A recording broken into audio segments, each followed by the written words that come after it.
Hi, welcome back to my YouTube channel. ఇది వచ్చేసి నెమలి డిజైన్ అండి. బ్యాక్ నెక్ అనమాట. ఫ్రంట్ నెక్ అయితే ఇక్కడ వేస్తుంది మిషన్. మామిడి పిందెలు దీనికి అవుట్ లైన్ అయితే వేస్తుంది.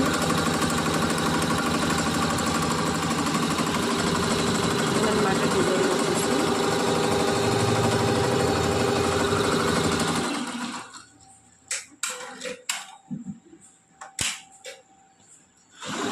ఫ్రంట్ నెక్ వచ్చేసి ఇలా ఉంది.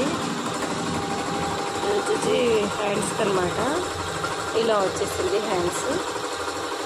నెమలికి స్టాండ్ అనేది పెట్టేసాము. ఇది కూడా అందుకండి సెకండ్ హ్యాండ్. ఇది మొత్తం బ్లౌజ్ స్టిచ్ అయిన తర్వాత నేను ఎలా ఉంది అనేది కూడా మీకు చూపిస్తాను. ఇది ఫ్రంట్ నెక్, ఇది వచ్చేసి బ్యాక్ నెక్ అనమాట. మొత్తం స్టిచ్ అయిన తర్వాత ఎలా ఉంది అనేది కూడా మళ్ళీ వీడియో పెడతాను.